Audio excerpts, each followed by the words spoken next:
this video, I want to talk about my favorite book couples. So I have 8 couples that I'm going to talk about, and I feel like I like them all for basically the same reason, so hopefully this isn't super repetitive. These are in no particular order. First is going to be Ron Weasley and Hermione Granger from Harry Potter. I hate Harry Potter. Not the books are fine, but I hate the character of Harry Potter. And I only continued to read them after book 5, really, so that I could see Ron and Hermione get together. I think they are a beautiful couple who love each other and have this great relationship based on friendship. I think they complement each other really well. I think some people might think Hermione is too good for Ron, but I disagree. I think that they both bring something equally important to their relationship. Next is Becky Bloomwood and Luke Brandon from the Shopaholic series by Sophie Kinsella. So it starts with Confessions of a Shopaholic and goes all the way up to Mini Shopaholic right now. Hopefully there will be more.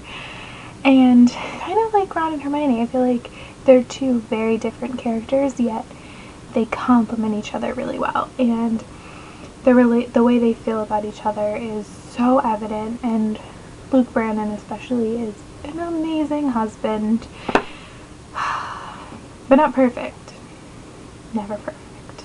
Is Clary and Jace from the Mortal Instruments. Now I have only read, can you even see? I don't think so. The first 3, so maybe my opinion would change if I kept reading, which I will soon, I promise. But I really like them. I think they're a fun couple. I think the fact that they were thrown together really quickly can sometimes be a weakness, but I don't see that. I think Cassandra Clare does such a good job writing them that I believe that they truly love each other, and they're not just with each other because of proximity issues. And they go through so many struggles and problems, and yet they continue to love each other. Is St. Clair and Anna from Anna and the French Kiss. And as much as I love them in Anna and the French Kiss, I love them even more in Lola and the Boy Next Door. I think seeing them as like a real couple is just awesome. Like, you would want to be friends with that couple, you would want to be a part of that couple. They're funny, insightful, they understand each other well. Just all around good. Next is Cat and Bones from the Night Huntress series by Jeaniene Frost. So this is a paranormal romance series.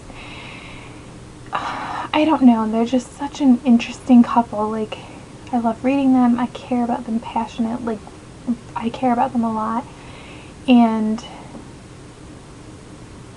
I don't know, they're both really strong, independent characters, but they are willing to make sacrifices for each other and do things for each other that maybe you wouldn't necessarily think people in that position would do. And next are Katsa and Poe from Graceling.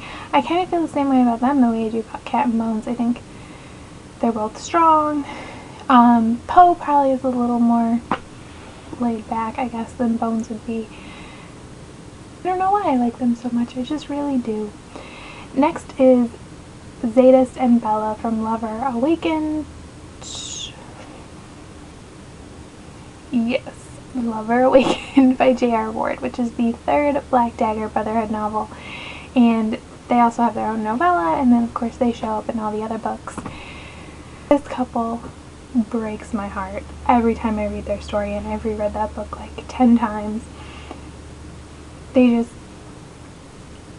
go through so much to even get together, and then even once they're together, it's still a struggle, and they're really real struggles, and they're real people, but in the end they know that they love each other, and they're each willing to do anything for each other, and they're great parents, which is even better. And the last is another romance novel couple, and they are Benedict and Sophie from An Offer from a Gentleman, which is part of Julia Quinn's Bridgerton series. Now, she is another couple in that series that I love almost as much, but Benedict and Sophie are gonna have to take it for me. That story is kind of a Cinderella story,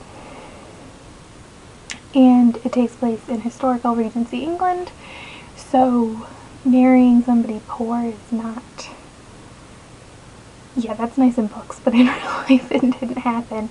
And the way she handles it and the way that they handle it is just heartbreakingly beautiful. They give up so much to be with each other. Like, literally, they can't really be around their family a lot. They can't be seen in public often for fear that people will realize that she's not good enough. And the willingness for him to give that up, especially in a time when image was everything, is just so beautiful and so touching, and I love reading their story every single time.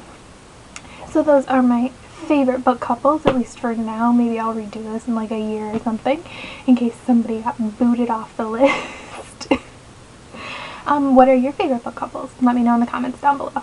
Thanks for watching. Bye.